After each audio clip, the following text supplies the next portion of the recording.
เอาคุณพระพุทธเจ้าคุณพระธรรมเจ้าคุณพระสังฆเจ้าคุณพระอรหันตเจ้าอริยสงฆ์เจ้าจุตนจุองค์ได้เมตตาแผ่ปารมีมาเป็นนวโลกุตรธรรม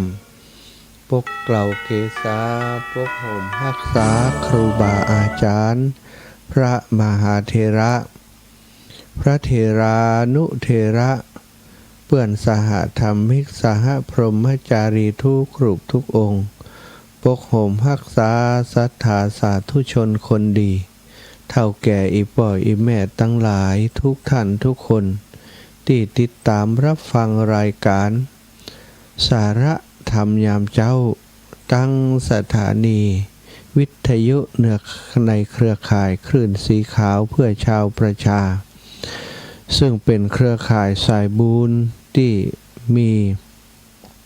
กิจกรรมเผยแผ่พระพุทธศาสนาตั้งสถานีวิทยุโดยการนำของท่านอาจารย์พระครูอภิวัฒนวิกรมได้ประสานงานเชื่อมร้อยติดต่อกับเจ้าของสถานี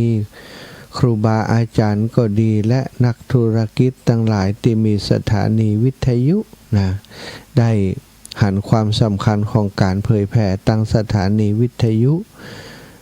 ก็มีผู้ที่เข้าร่วมในเครือข่ายคลื่นสีขาว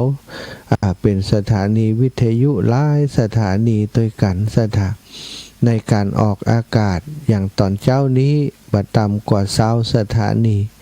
บางช่วงเวลาก็ปุ้น30สถานีก็มีอันนี้ก็ถือว่าเป็นเครือข่ายสายบุญพลังบุญพลังเงียบนะพลังที่อยู่เบื้องหลังของการเผยแผ่ในภูมิภาคพื้นที่ภาคเหนือของเฮาแม้จะเป็นการขับเคลื่อนนะโดยครูบาอาจารย์บักกี่รูปนะแต่ว่าประสิทธิภาพพลังบุญของเฮานั้นก็เชื่อมสัญญาณกันนะออกอากาศไปเกือบจะทุกพื้นที่ในจังหวัดภาคเหนือของเฮาก็ต้องขอบคุณครูบาอาจารย์ที่เมตตามอบเวลาในช่วงวันเจ้าวันจันทร์วันตี 3ถึงตี 5นะทุกวันกับอัตมาภาพพระมหาสมชาติชาตะปัญโยวัดบรรพตสถิตรับผิดชอบดำเนินรายการพอคอยดูแลสถานีในช่วงเวลานี้ศรัทธาอีป่ออีแม่ตั้งหลายก่อนที่จะนำสาระธรรมเรื่องราวดีๆมาฝากมาแบ่งมาปันมามาจากกันยินดีต้อนรับอรุณสวัสดิ์ธรรมสวัสดีแม้แต่แสงอาทิตย์ยังบ่ขึ้นกำเตื้อก็ถือว่าเจ้าแล้วนะบางท่านบางคนก็ถือโอกาสตื่นแล้วยาวไปถึงวันค่ำก็มีบางคนนอนบ่หลับอายุนักและเป็นอย่างไรบ่ฮู้นะก็บ่ฮู้เหมือนกันเฮาก็กำลังจะเป็น อายุนักแล้วตื่นเจ้าเนาะนอนดึกตื่นเจ้าเป็นเรื่องปกติว่าเอาแล้วตื่นมาแล้วก็จะไหว้พระก่อนนะเดี๋ยวก็จะได้เข้าสู่รายการเป็นลำดับไปเนอะสัทธากราบ1พุทโธเมนาโธกราบ2ธัมโมเมนาโธกราบ3สังโฆเมนาโธ อิมินาสากาเรนะพุทธังอภิปูชยามิอิมินาสากาเรนะธัมมังอภิปูชยามิอิมินาสากาเรนะสังฆังอภิปูชยามิอรหังสัมมาสัมพุทโธภคะวาพุทธังภคะวันตังอภิวาเทมิกราบสวากขาโตภคะวะตาธัมโมธัมมังนะมัสสามิกราบสุปฏิปันโนภะคะวะโตสาวกสังโฆสังฆังนามามิกราบ นะโมตัสสะภะคะวะโตอะระหะโตสัมมาสัมพุทธัสสะนะโมตัสสะภะคะวะโตอะระหะโตสัมมาสัมพุทธัสสะนะโมตัสสะภะคะวะโตอะระหะโตสัมมาสัมพุทธัสสะพุทธังสารนังคัจฉามิธัมมังสารนังคัจฉามิสังฆังสารนังคัจฉามิตุติยัมปิพุทธังสารนังคัจฉามิตุติยัมปิธัมมังสารนังคัจฉามิตุติยัมปิสังฆังสารนังคัจฉามิตติยัมปิพุทธังสารนังคัจฉามิตติยัมปิธัมมังสารนังคัจฉามิตติยัมปิสังฆังสารนังคัจฉามิอิติปิโสภะคะวะอะระหังสัมมาสัมพุทโธวิชชาจารณะสัมปันโนสุขโตโลกาวิทูอนุตตโรปุริสัทธัมมะสารถิสัทธาเทวมนุษสานังพุทโธภะคะวะติสวะขาโตภะคะวะตาธัมโมสันทิฏฐิโกอากาลิโกเอหิปัสสิโกโอปันนายิโกปัจจัตตังเวทิตาโพวินโยหิติสุปฏิปันโนภะคะวะโตสาวกสังโฆอุชุปฏิปันโนภะคะวะโตสาวกสังโฆยายาปฏิปันโนภะคะวะโตสาวกสังโฆสามิจิปฏิปันโนภะคะวะโตสาวกสังโฆยะติทังจัตตาริปุริสายุคานิอัตถปุริสปุคลาเอสะภะคะวะโตสาวกสังโฆอะหุนายโยปะหุนายโยทักขินายโยอัญชลิการะนิโยอนุตตรังปุญญเขตังโลกัสสาติกราบพระพร้อมกันเนอสัทธาญาติโยมกราบพุทธังวรันตังสิรสานะมามิกราบธัมมังวรันตังสิรสานะมามิกราบสังฆังวรันตังสิรสานะมามิศรัทธาญาติโยมตัณสาธุชนคนดีตั้งหลายไหว้พระสวดมนต์แล้วลำดับต่อไปก็จักได้ขออนุญาตศรัทธาญาติโยมได้กล่าวขอบคุณอนุโมทนาบุญกับศรัทธาญาติโยมตั้งหลายที่ได้มาร่วมกิจกรรมตั้งธรรมหลวงเตศมหาจารย์เวสสันดรชาดกในยกที่3วันที่28ที่ผ่านมาที่วัดบรรพตสถิตของเฮาที่นี่โดยมีศรัทธาญาติโยมมาจากหลายที่หลายแห่งหลายภูมิภาคหลายจังหวัดศรัทธาได้มาเป็นกำลังคิดกำลังใจได้มาเป็นเจ้าภาพร่วมด้วยช่วยกันในการเป็นเจ้าภาพการเทศน์การทำตลอดถึงนำโรงทานมาออกมาช่วยกันมาเลี้ยงดูมาเอาบุญด้วยกันต้องขอบคุณไปยังศรัทธาญาติโยมตังแม่อายบันขายนอกแม่มะลิวันพิเคราะห์งานและคณะแม่ครู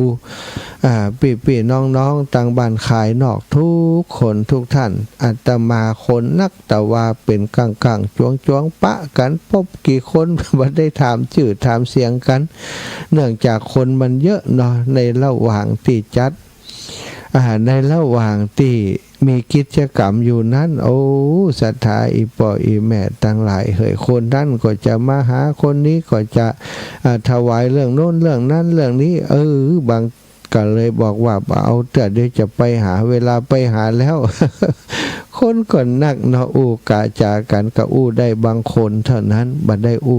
ทุกคนแต่อย่างใดก็ตามในจิตในใจ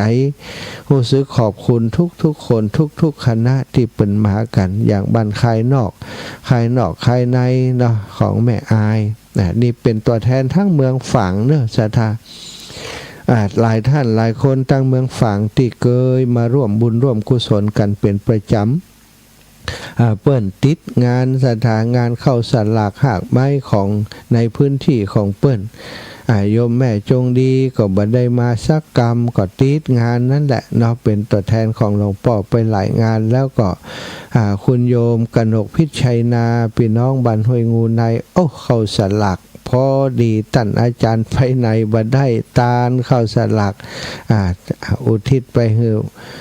ญาติกาวงวานตั้งหลายเนาะก็เป็นความสำคัญของชุมชนเปิ้นของวัดวาอารามของเปิ้นก็มาบ่ได้แล้วก็หลายท่านหลายคนพี่น้องเมืองฝางได้ฝากปัจจัยโอนปัจจัยมาให้แล้วเนาะถึงครั้งที่1ที่2และครั้งที่3นี้แม่มีชัยพิญโยภาสรับทราบแล้วโอนมาแล้วเนาะขอบคุณนุโมทนาบุญแม่มีคุณกนกพิชัยนาและคณะก็โอนปัจจัยมาร่วมแล้วขอบคุณอนุโมทนาบุญเช่นเดียวกันตั้งเจียงใหม่เนาะมาเจ้าเรือเปิ่นก็แม่ครูเกษณีชัยเทพอันนี้เรียกว่าเป็นแอดมินเป็นผู้ดูแลครอบครัวคลื่นสีขาวตั้งสื่อเทคโนโลยีในตั้งของโปรแกรมไลน์เนาะแม่ครูก็จะแจ้งข่าวสารต่างๆมีอย่างดีๆมาบอกทุกวันพร้อมกับพี่น้องคลื่นสีขาวของเราทุกคนทุกท่านตัวปากคณะเปิ่นมา300กว่าชีวิต เหมารถตู้มา1กันเนาะเพราะว่ามันบอกว่าอย่าไปจวนไผ่อาจารย์เขาอยากจะมาบางเถื่อไปจวนคนนั้นคนนี้เปิ่นเจ็บเป็นเย็นอุ่นบ่ค่อยสบายเนื้อบ่ค่อยสบายตัวเปิ่นว่ามันไกลไปเนี่ยข้าเจ้านี้ไกลบ่ฮู้ว่าถ้าจะไปก็ไปขอบคุณแม่ครูเกษณีเป็นอย่างยิ่งเน้อแม่ครูบ่ละบ่ลืมบ่ละบ่ทิ้งกันในกิจกรรมโครงการดีๆอย่างนี้แล้วก็พี่น้องต่างเมืองน่านคุณธนกรพรอัมพูนคุณดานุภาพรอัมพูนตะวาดานุพลวะ คุณดานุภาพรอัมพูนคุณยันณเดชพรอัมพูนบ้านสะเนียนพร้อมกับญาติธรรมพี่น้องอีป่อยแม่เมืองน่านบ้านสะเนียนมาเป็นตัวแทนเมืองน่านทั้งหมด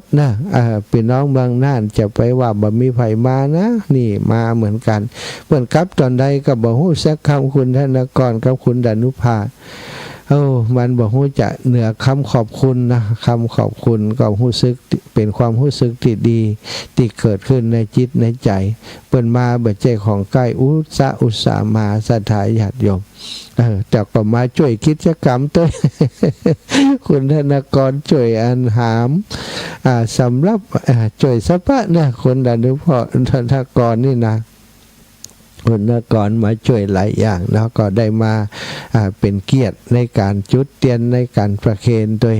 ขอบคุณหลายๆคุณธนกรคุณดานุภาแล้วก็สถานแม่เลี้ยงเอียงคำตั้งเชียงใหม่บ่ค่อยได้ไปไหนเจมีร้านค้าเป็นซุปเปอร์มาร์เก็ตของเปิ้นของตัวเองแล้วก็ลูกค้าก็ติดร้านของเปิ้นอยู่ตลาดแม่แก้ดน้อยคุณโยมบุญเพียรศิริวันหรือว่าเจ๊มวยตลาดแม่แก้ดน้อยสันทรายเชียงใหม่ป่ามากับคณะของแม่อามนวันน้องโยมน้องพรรัตนังนี่ต่างสายเชียงใหม่ก็มากันหลายครูหลายท่านต้องขออนุโมทนาขอบคุณครับโยมพ่อโยมแม่ตั้งหลายตั้งลำปูนนี่แม่เพนลำปูนมาเป็นตัวแทน เจ้าลำปูนมานอนแฮมแก่มือมาช่วยดางาน1 วันตะวันนี้เสร็จก็กลับไปละนะขอบคุณนุโมทนาบุญพี่น้องลำปูนทุกคนทุกท่านไปตั้งเจียงไฮ้สายบุญตั้งเจียงไฮ้ในเมตตาของหลวงปู่พระครูปฏิพันธ์ธรรมทีนนะโอ้ลูกศิษย์ลูกหา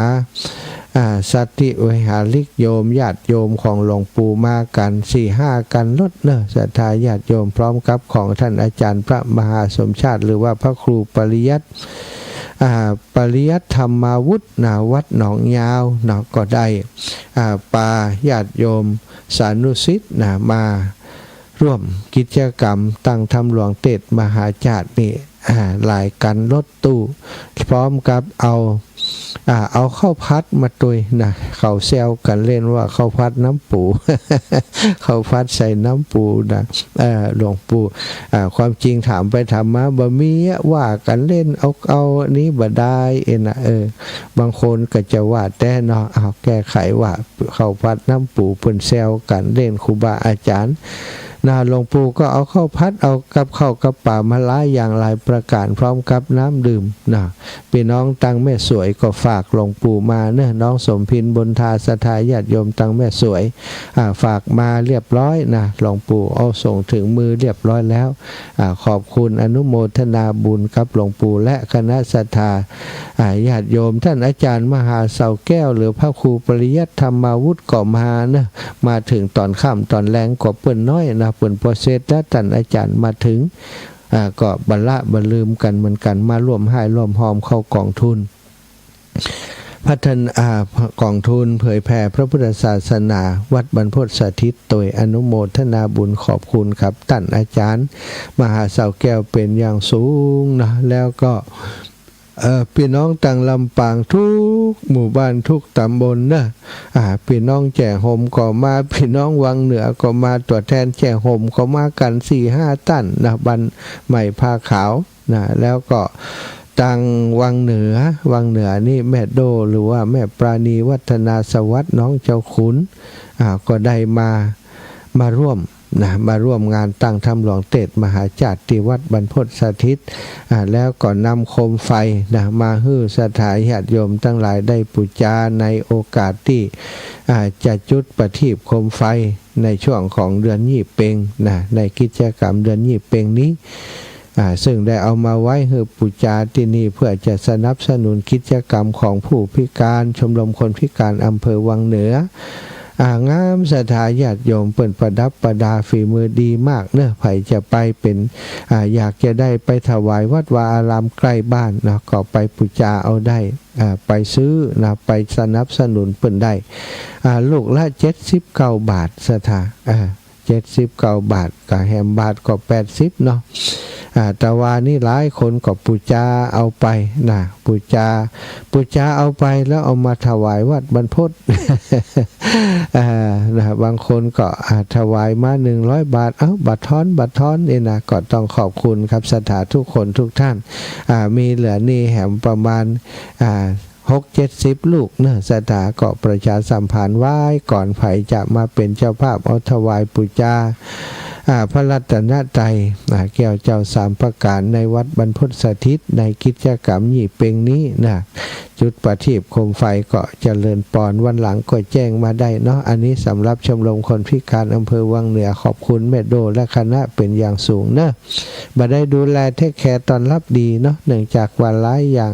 ที่จะต้องวิ่งไปวิ่งมากัตวานี่วิ่งหลายร้อยกิโล คนเดียวเนาะวิ่งไปวิ่งมาต้องขอบคุณคณะแล้วก็ตังเจ้าลำปางทุกคนที่เอาโรงทานมาถ้าจะเอ่ยนามไปก่อนนักหนาปะปานอยู่เนาะก็ขอบคุณทุกคนทุกท่านไปกันแล้วกันตังลำปางของเฮาสายบุญที่เฮาเป็นเจ้าภาพร่วมกันบัดได้ทำให้ศรัทธาพี่น้องคลื่นสีขาวจากต่างที่ต่างถิ่นมาแล้วผิดหวังเนาะคงจะสมหวังไปตามๆกันได้มาหันพี่น้องเจ้าลำปางตอนรับครับสู่ดูแลดีโดยเฉพาะแม่ครูอาลีพันธ์ศรีวิริยะใหม่ทราบว่าจะมีการเทศน์2 ธรรมาสน์ในยกสุดท้ายนครกันได้ เป็นเจ้าภาพอุปถัมภ์นะการซื้อธรรมาสน์มาถวายวัดบรรพตสถิตอีก1 ชุดนะโอ้สวยงามเนาะได้บุญเต็มตะวานี้นิมนต์ครูบาอาจารย์ได้คืนนั่งธรรมาสน์ของโยมแม่ได้เทศนะของแม่คำน้อยมโนคำนี้ได้เทศเมื่อยกที่24นะยกที่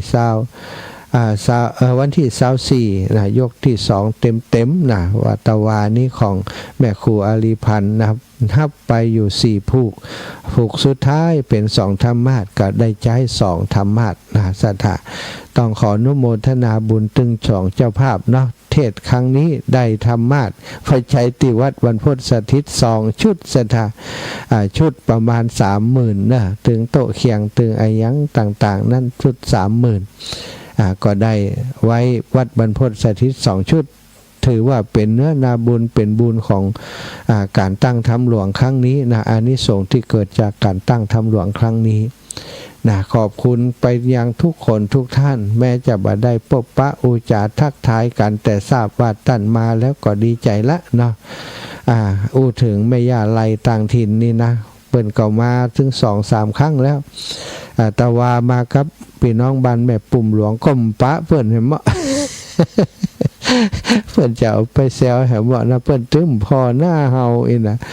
ขอโทษขอสุมาขออภัยซะดาบางคนนี่ยกมือไหว้ 3-4 รอบกว่าจะหันเปิ่นน่ะมันอย่างใดเนาะคนมันนักเดี๋ยวพอหน้าคนนั้นพอหน้าคนนี้คนนั้นเปิ่นตักคนนี้เปิ่นถามนะก็เลยบ่ได้บัดเต็มที่กับการต้อนรับดูแลเพราะคนมันหลายแต่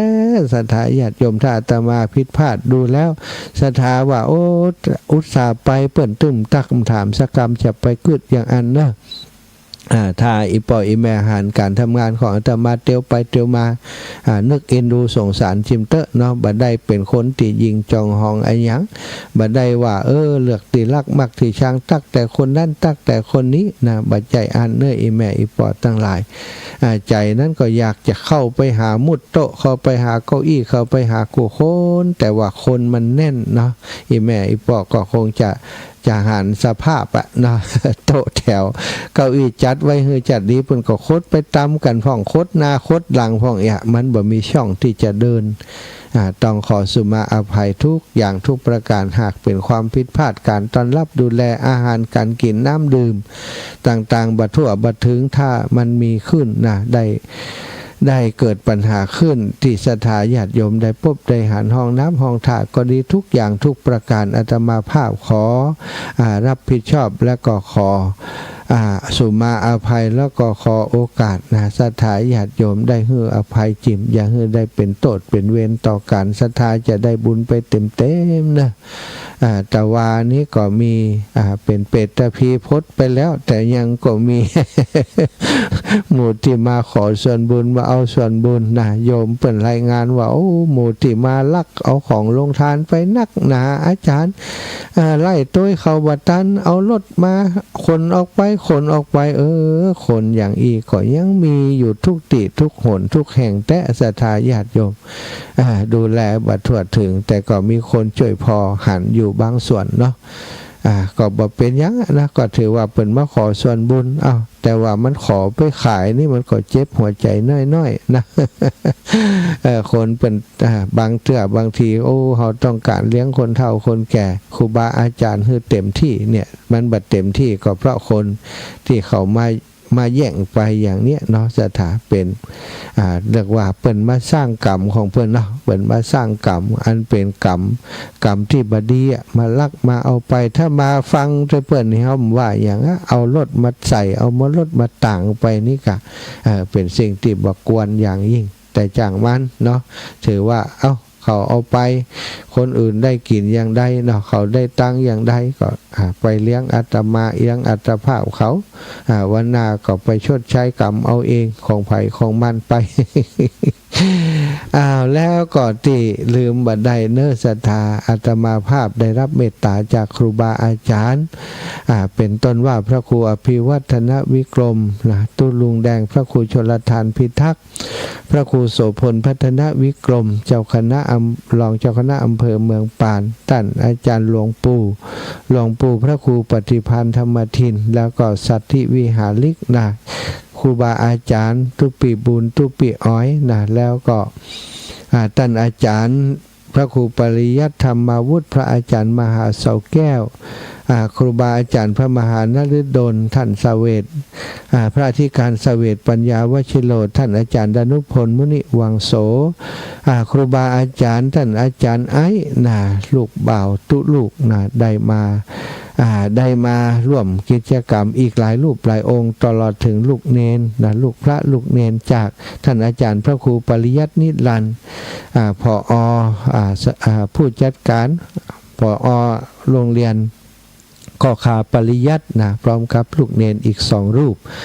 แล้วก็ลูกเนนที่วัดปากกลางเจริญอีก5รูปมาเป็นเนื้อนาบุญให้กับศรัทธาญาติโยมทั้งหลายได้ถวายเพลแล้วก็ร่วมกิจกรรมตัวเป็นสิ่งที่ทำให้ความภาคภูมิใจความปิติใจได้บังเกิดขึ้นกับศรัทธาญาติโยมคณะศรัทธาวัดบรรพตสถิตและตนตัวแห่งตมาและครูบาอาจารย์พระมหานุปดลสุวรรณเมธีตัวเป็นสิ่งที่เกิดขึ้นโดยพลังบุญของการตั้งธรรมหลวงจริงๆจึงมีคนมาเยอะแยะไปหมดที่มาบ่ได้ติดขัดติดธุระมีปัญหาท่านอาจารย์วรรณชัยชยานันโทขาดคนขับ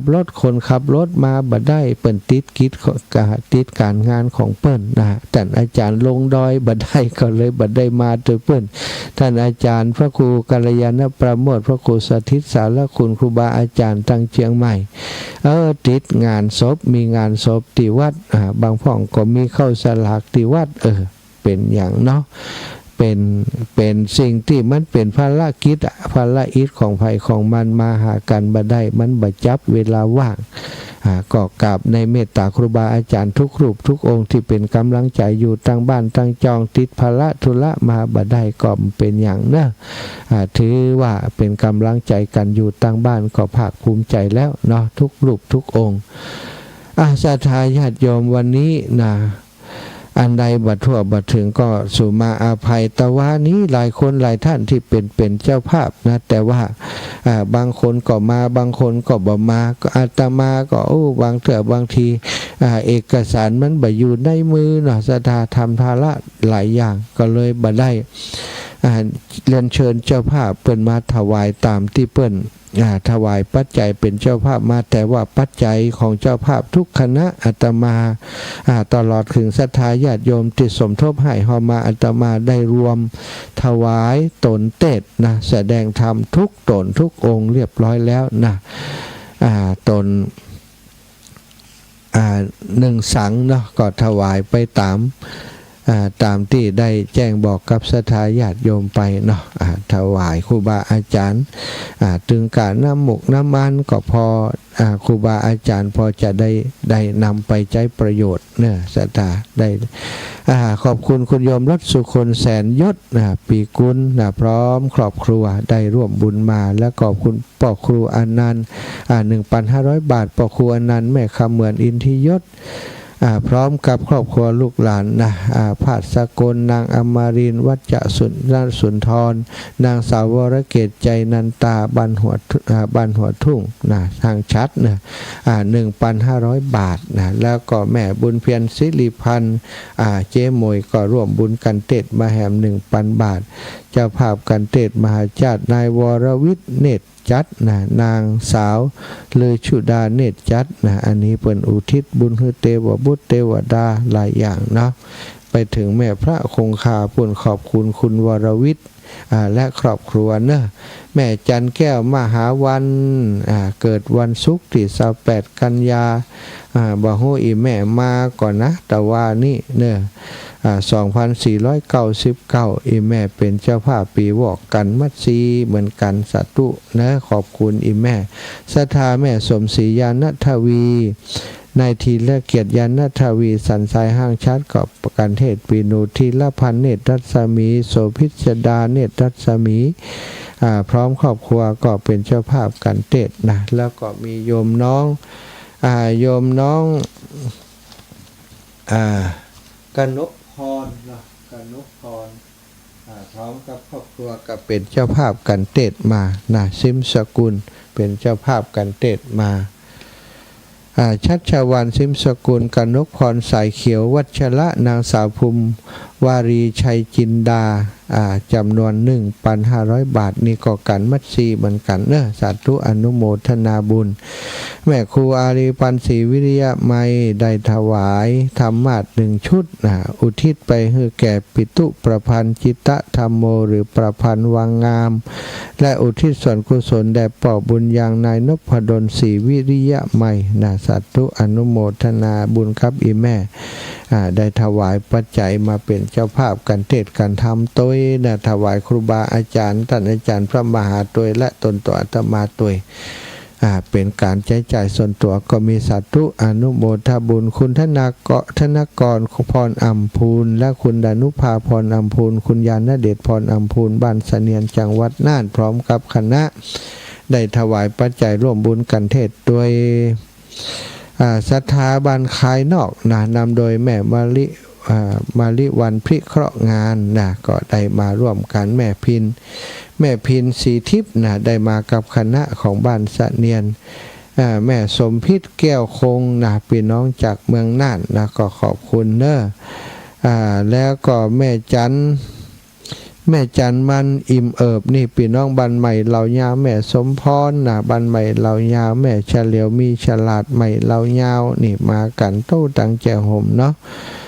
ต้องขอบคุณเป็นอย่างสูงนางฝนทองนางอารีจิตชัยนามพี่น้องบ้านคายนอกร่วมทำบุญมาแหมตวยแม่คำออนรูปงามบ้านใหม่เหล่ายาวก็มาตวยเนอะแม่แสงจันล่ำสูงนี่พี่น้องแจห่มมากันหลายเนาะแล้วอันนี้ศรัทธานายประเดิมนางพรนิพาจันตาพร้อมครอบครัวบริวารร่วมบุญอุทิศไปไว้ไปหน้า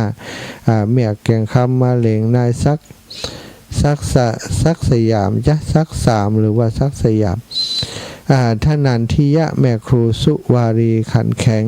ทันชนกวงศกุลยามแล้วก็นางชนิดาโยธาดีนางสาวปฏิพรโยธาดีนางสาววรรณพัฒน์ชัยเทพนี่ได้ร่วมบุญร่วมกุศลกันเป็นเจ้าภาพกันเตดอย่างมาโดยแม่เทียนแก้วหนองยางโยมแม่ได้รับแล้วเนอะเปิ่นฝากมาเนาะแจ้งให้เปิ่นทราบแล้วก็อุ้ยหมอนน้อยแม่สวยรับทราบแล้วเนอะอุ้ยหมอนน้อยได้รับแล้วเนาะเจริญสมพินแม่สวยก็ได้รับแล้วติฝากหลวงปู่มาเพ็ญศรีเคหะลุนบันหลิงก้านเกลียงซักนางสุธิดาหมู่คำหลิงก้านห่างชัดเนี่ยอันนี้คนใหม่เนาะมาจากหลิงก้านแม่ย่านางคำอ้ายหลวงปู่เอามาถวายเรียบร้อยแล้วแม่อัมภัยเทวินสืบพร้อมครอบครัวปันน้ำทงโยมแม่ก็มาเนาะแม่มาริวันพิเคราะห์งานพร้อมกับครอบครัวถวายมาตัวแม่เย็นใจคำทับหมากต้องมาจนได้แม่สุขภาพบ่ค่อยดีก็สู้ท่านร้อยตำรวจเอกหญิงสีปอนปัญญามาบ้านหนอง5ตะวันออกก็มาเน้อขอบคุณเป็นอย่างสูงแม่จันปางิ้วอุ้ยน้องแฮกเกอร์ก็มาแม่คำบุญเรืองทาบ้านต้นต้องอันนี้คนใหม่ๆนอกจากหลายที่หลายแห่งร่วมทำบุญกันเทศศรัทธาบ้านแม่ปุ่มหลวงแม่ปุ่มสันติสุขอันนี้เป็นเจ้าภาพกันเทศมาโดยรวมกันได้บ้านนาบัวโดยนาน้ำมันโดยแม่ยาไหลต่างถิ่นแม่ โยมแม่ฟองจันทร์นะมากันตัวยนะรวมกันแล้วเป็นกันเตดครับโยมแม่เขา 1,750 บาทแม่ปุ่มแม่ปันบุญธรรมแม่ปันบุญธรรมแม่สายคำเมืองแม่ไลบุญธรรมแม่มอนมาทุละแม่แก้วพุทธสอนแม่พรสิทธาแม่ไลต่างถิ่นแม่ฟองจันทร์เมืองมาล่าแม่เหลียววงทิดาแม่สายสิทธิวังแม่แก้วจอมแปงร่วมเป็นเจ้าภาพกันเตดมาโดยต้องขออนุโมทนาขอบคุณท่านเจ้าเป็นอย่างสูงพร้อมกับศรัทธาญาติโยมเนาะที่อยู่ต่างบ้านให้หอมมาก็ถือว่าเป็นเจ้าภาพด้วยกันเนอะสำหรับรายชื่อมีนักนะศรัทธาถ้าประกาศไปนี่ก็คงจะบ่ได้อู้ได้จ่าสารธรรมอย่างแล้วนะประกาศอย่างเดียว ก็ขอเป็นว่าบางคนบางท่านบ่ได้ประกาศแต่รับทราบเนาะอาตมาและทีมงานนะสตังเอาไปเขียนหน้าซองไว้ให้จิมเก็บไว้นะเก็บไว้ได้อ่านได้มีโอกาสก็จะได้อ่านให้ฟังเนาะสถาเก็บไว้เหมือนกันบ่ได้ทิ้งบ่ได้ขวางเนาะซองที่เปิ้นให้หอมมาทุกครั้งต้องการเอามาให้มันเป็นบุญเป็นกุศลเกิดปิติในใจตนเก็บไว้ตัวเนอะศรัทธาศรัทธาตอนนี้เนาะหลายคนหลายท่านอาตมาได้ฮื้อสัญญาว่าถ้าต่างทำหลวงยกที่3เซตเรียบร้อยจะเอากันดีๆมาให้ศรัทธาได้ฟังซึ่งวันนี้กันที่ว่านั้นนะก็คือกันมัดซีเนอะศรัทธาญาติโยมกันมัดซีแล้วก็ดูว่าพอมีเวลาน่าจะตันเนาะกันมัดซีแล้วก็เดี๋ยวสักกรรมค่อยมาพบปะกันอีกรอบหนึ่งช่วงที่อาตมาเปิดเสียงเทศมัดซีนี้ศรัทธาญาติโยมทั้งหลายอย่าเพิ่งโทรมาแต่นะอย่าเพิ่งโทรมาเตื้อใจเย็นๆเดี๋ยวก่อนถ้าอาตมาบอกว่าโทรได้ก่อยโทรนะแต่ว่าตอนที่ยังบ่ให้โทรคำเตือนนี้ก็จะไปฟังโทรนะศรัทธาถ้าโทรมาสัญญาณนะที่อาตมาภาพได้ออกอากาศไปมันจะขาดหายนะโดยเหตุว่าได้ใจสัญญาณในช่วงนี้ได้ใจโทรศัพท์ในการเทศในช่วงนี้เนอะศรัทธาเอาละนอทุกอย่างพร้อมจะได้อาราธนาเลยเนอะHãy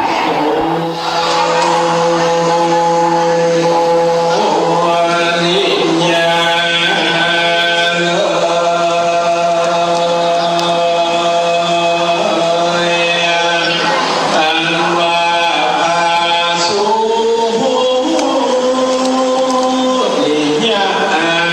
kênh Ghiền Mì Gõ để không bỏ lỡ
และนอหันษา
วางทุกประการแห่แน่พอใจว่าจากละครแมว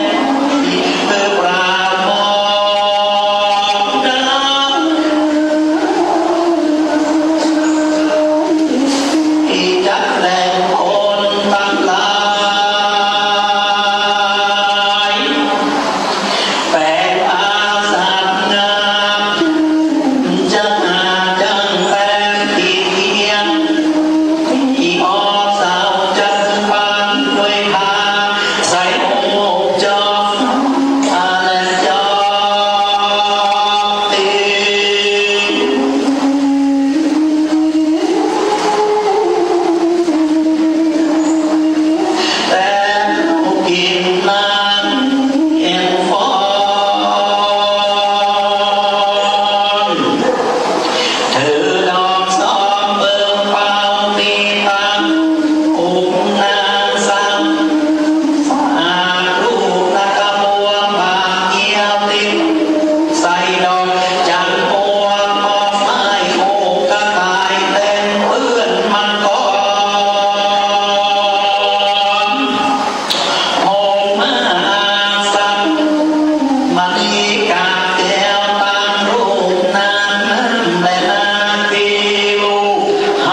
พุทธองค์เล่าว่ามันเคยเกิดเหตุการณ์ที่ในอดีตการมาแล้วและพระองค์เล่าอดีตทางถึง13 กันในส่วนของการมาทีนี้สถานจากโลกก็มีเรื่องเล่าอยู่เอาไว้ว่าปู่พามเท่าชูโชคได้ไปของกันจารีกับพระเวสสันดรพระเวสสันดรมาด้วยความเป็นผู้คนตื่นใจคุณสุดตามได้ก็เลยยกขึ้นส่วนอันราปัญญาตาอยู่บนฟ้าบนสวรรค์หันหลังนั้นมาทีไปหาผลไม้กลับให้ในป่าถ้าปิดมันเจ้าเกินไปก็จะไปขับขวางของการของพระเวสสันดรเกิดเลยในหลังนี้จากเทวดาสามองค์ทะเลแปลงกายเป็นเสือโคร่งเสือเหลืองและต่อไปเมียนาราชสีห์ไปขวางผลตาเอาไว้เพราะนั้นบางทีปิดมาสถานอยากโดนทั้งหลายมาละเสือสุดเต้าทั้งสองพระเวสสันดรก็ได้คำตอบอันอย่างสั้นอันทั้งอย่างนางบางทีกับเตียวไปกันเหนือเตียวไปกันใต้สอบหาดูหาเต้าไปข้าววันข้าวอื่นก็บอกว่าก็อีกก็อยู่ในที่สุดก่อนเต้าสองลงไปในที่สุดก็คือว่าไปลงไปในที่สุดต่างๆพระเวสสันดรหันอย่างนั้นชักมาเข้าทางแต่เนี่ยจะได้กันเลยเอานะต้นกันตีไอ้ต่างๆเนาะทำมาฮดมาหลอกเจ็บหน้าดุตาพระนางบางทีพร้อมน้ำเทียบเข้าขวัญนางบางทีที่อาตมาภาพคือเทียบเทียบไปเกิดเดียวลมมันหายพอแม่ฝังตะกอนมันเป็นแร่ที่เราก็สุดเก่าที่หอยนะแต่ประเดี๋ยวนี้จะสูงลมมันบัดถึงที่พ่อยแม่นะเจอพ่อยแม่ก็ร้องฟื้นหมดเลยลมมันบัดถึงหมดเลยหลังจากที่พระนางบางทีได้สติตื่นคุณแม่เนาะพระเวสสันดรของเต่าความเป็นมาเป็นไปอะไรต่างๆคือกับพระนางบางทีฟังนางบางทีก็สาธุอนุโมทนาในอุตตมะตามของพระเวสสันดรสถานญาติโยมสรุปโดยใจความสถานญาติโยมทำอาหารจากเวสสันดรกับดวงเจ้าผูกนี้กันนี้สอนสถานญาติโยมอยู่3 ประการด้วยกัน1สอนในเรื่องของการพูดตามเป็นสิ่งที่สูงสุดในพระพุทธศาสนาโดยเฉพาะการพูดตามที่ว่าคนทั่วไปจะพูดตามได้เป็นการแสดงถึงความฮักของแม่เป็นความฮักดีใหญ่กว่าคือว่าพระนางมาทีเป็นสิ่งเตือนจิตเตือนใจผู้คนเป็นลูกนั้นได้มีความตระหนักและก็มีความกตัญญูกตเวทีตามธรรมต่อผู้เป็นพ่อเป็นแม่ประการที่2นับเป็นสอนการให้การยอมรับสิ่งที่มันเกิดขึ้นเพื่อจะทำให้จิตใจของเรานั้นมีความสบายความเกิดเป็นทุกข์อย่างมาเดินที่ประเทศไทยครับเรามีสู้พวก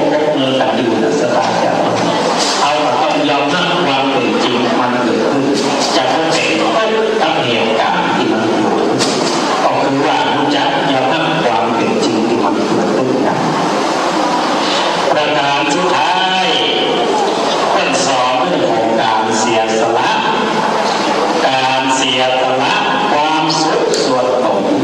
เพื่อประโยชน์ส่วนรวมเป็นสิ่งที่น่าสรรเสริญเหมือนแบบอย่างองค์สมเด็จพระสัมมาสัมพุทธเจ้าที่พระองค์ท่านนั้นได้อุทิศตนเป็นแบบอย่างของการตามทักษะศีลและการเจริญเมตตาเขาถ้าบางนี้พระพุทธองค์บางนี้ศาสนาพุทธและของมูลเราก็จะบอกมาตั้งในวัด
ศรัทธาสาธุชนคนดีตั้นเจ้าต่างหลายได้ฟัง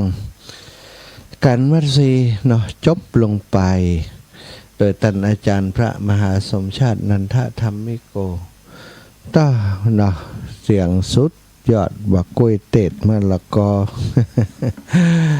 เสียงเปิ้นดีแต่เนาะเปิ้นก็อายุก็ยังหมอกพองามแต่เนาะอายุท่านอาจารย์บ่ได้แก่นักพลังเสียงของท่านอาจารย์ยังเหมือนกับหนุ่มๆเพราะเปิ้นมีการฝึกฝนอยู่ตลอดได้เตดทำพื้นเมืองใส่หลักใส่กาบใส่ระบำอยู่ตลอด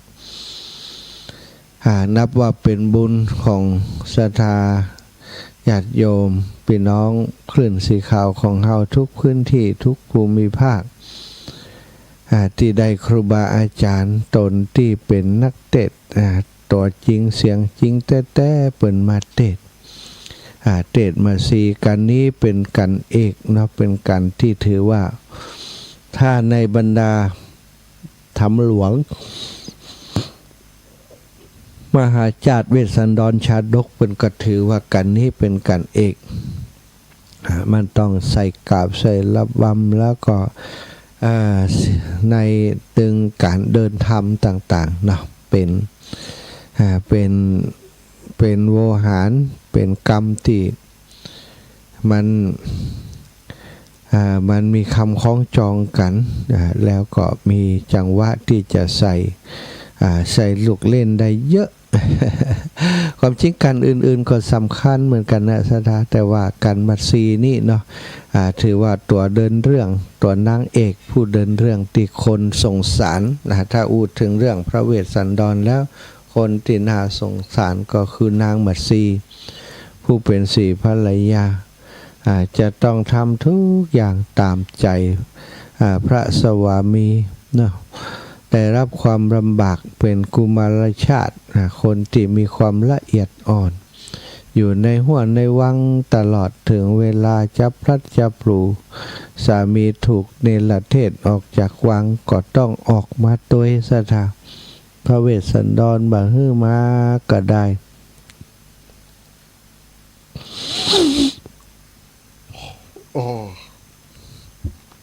จะใครรับอย่างปลำปเหลือหนิงศรัทธาเปิดสายก็แล้วกันคนจัดรายการก็รู้จะง่วงเงาเฮานอนอย่างเปิ่นบ่ฮู้นี่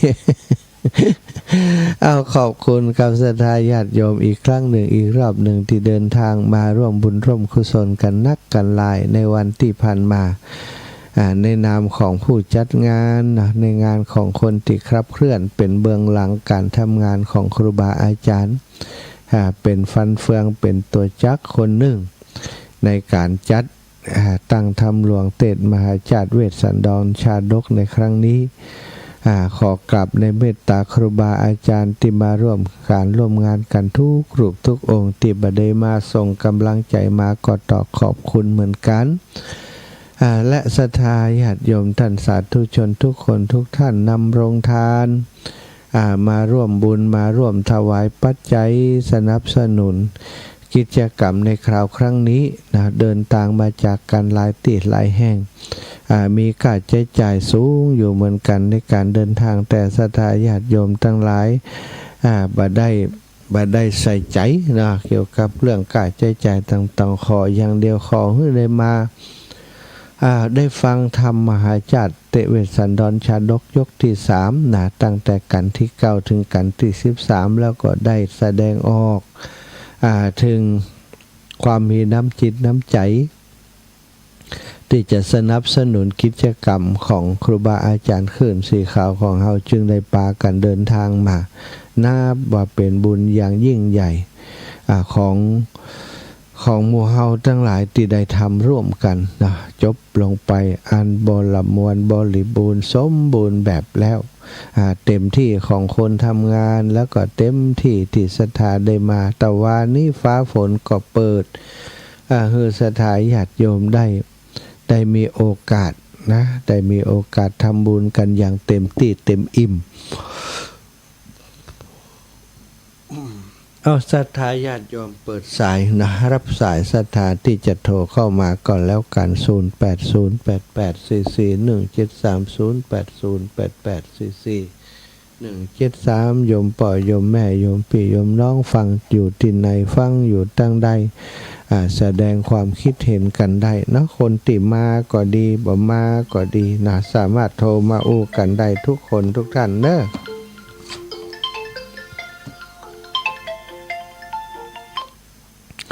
เจริญพรไม่ใช่การยัด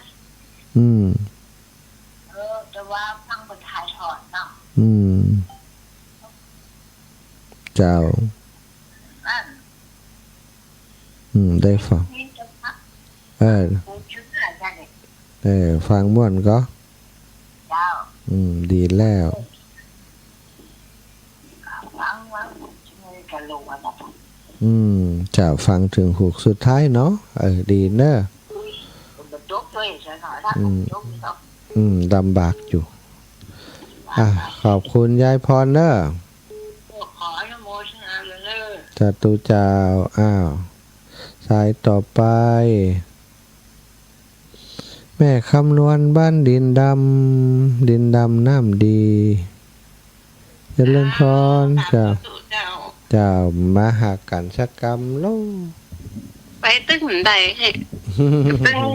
เพชรไปขนาดมันไม่เพชรไปแล้วก็แต่ว่ามันชุบลีมันปีบ้านนอกเนาะมันไปกินสลาก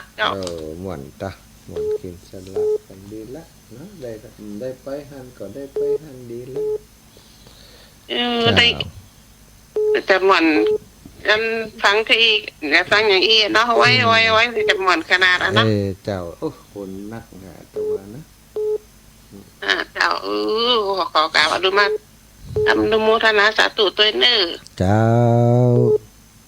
เนี่ยไปถึงแต่มันก็ถึงบัดถึงไปถึงมาบัดถึงบัดให้มาสักกรรมเนาะทุกคนทุกคนก็มีภาระการงานของตัวเองอีแมมเป็นอย่างเนาะเจ้าวันนั้นแต่ว่าซื้อไหนไปเราสีด้านมุนนะเจ้าน่ะไม่เป็นได้อยู่เจ้าสาธุเจ้ากับสาธุเจ้าเจริญปอนแม่นวลยอดคำปันเจ้าไว้จ้าเจ้าบัดได้มาก็ได้ฟังเนาะเจ้าทรงใจไปก็เนาะจะบีบหัวใจแล้วแต่ว่าแบบไปแล้ว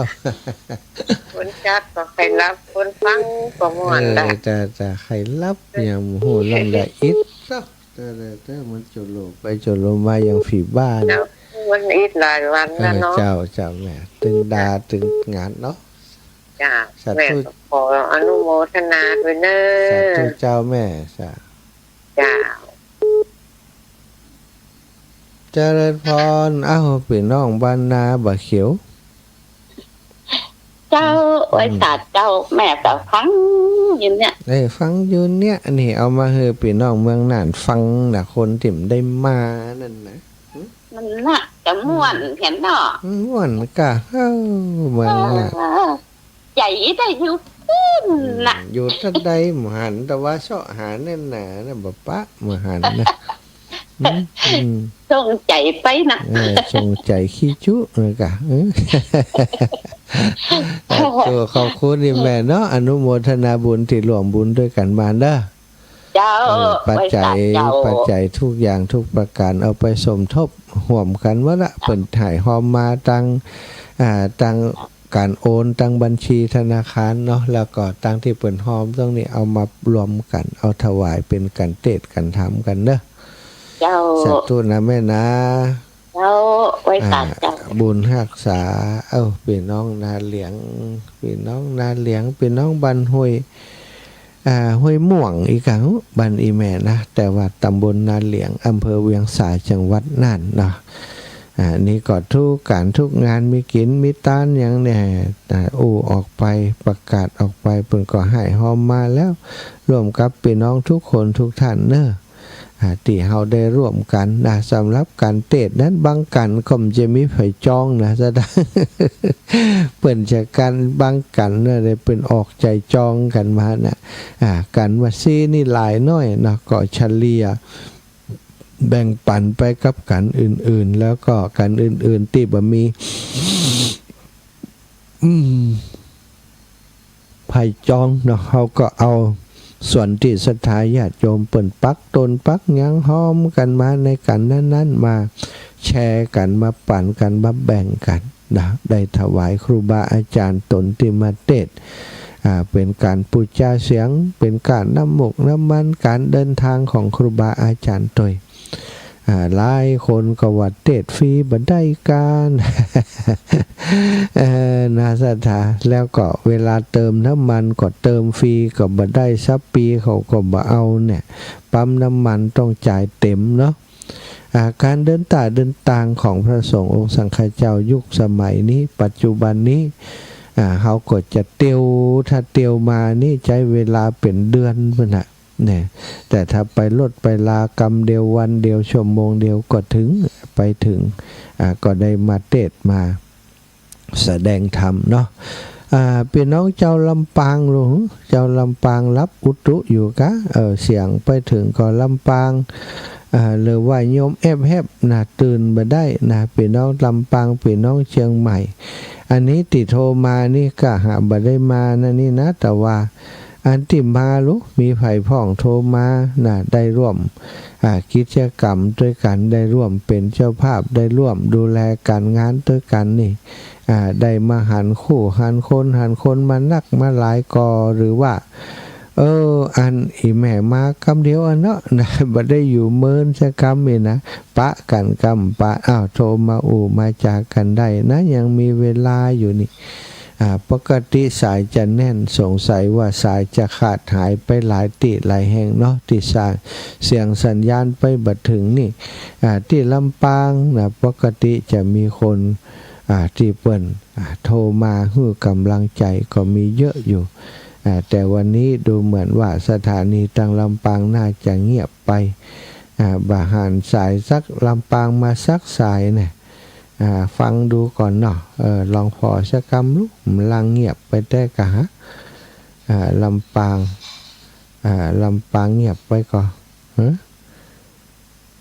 ลำปางเย็นแซดดับปิงเย็นวอยอย่างไปไผจะไปได้ยินเนี่ยลำปางดับแซบนะอย่างใดลำปางสัญญาณก็สัญญาณบ่ได้ไฟดับกะตายแล้วลำปางนี่ก็เดียวครูบาอาจารย์รูปอื่นเปิ่นออกบ่ได้ยินแล้วนะลำปางนี่เงียบไปเลยเนอะคลื่นสีขาวนี้ออกอยู่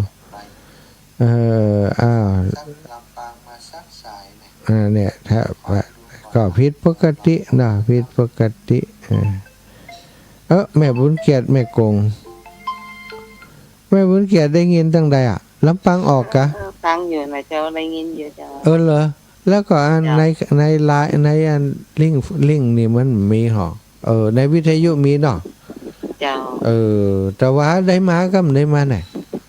ได้ไปเจองานศพเจ้างานศพแหละแม่บุญเกียรติแม่เขามีไว้ฝากแม่ศีลวันของงานซองของอีแม่เขาอยู่นี่แม่เขามีไก่จุ๋มซองอยู่นี่เนอะเดี๋ยวจะเอาไปเจ้าไปสัตว์ตุเจ้าบุญรักษาโยมแม่เนอะขอบคุณที่ร่วมบุญมาเนอะแม่สัตว์ตุเจ้าร่วมบุญมาฟังอยู่หรอลำปางวัดดักอันเปิ่นได้ยินอยู่นั่นแต่ในลิงก์ของมจรนี้บัดได้ยินเนอะสัทธาเนาะขอบคุณแม่บุญเกียรติรายงานผลการรับฟังมานอกนั้นสงสัยจะบัดตื่นจ้ะนะวันนี้นะถ้าได้ยินถ้าได้ฟังพี่น้องต่างบ้านขอบคุณไปยังพี่น้องบ้านแม่ปุ่มเนอะแม่บุญไลเขาแม่ครูทุกคนทุกท่านติปากันมาเนาะแม่นุชนะแม่นุชหานฟ้าเลื่อนโยมป่อโยมแม่ทุกคนทุกท่านติปากันมาบางคนก็ได้ตักได้ถามได้ตักได้ท้ายบางคนก็บ่ได้ตักบ่ได้ได้จากันพ่อหน้ากันมันได้ ก็ถือว่าตันได้มาแล้วอาตมาขอบคุณทุกคนทุกท่านเป็นอย่างสูงนะได้มาหากันและได้มาร่วมกิจกรรมด้วยกันแล้ว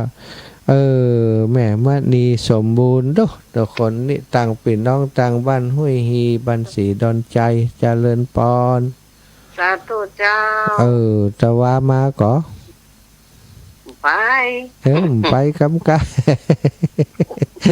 กับกี่โมงอ่ะ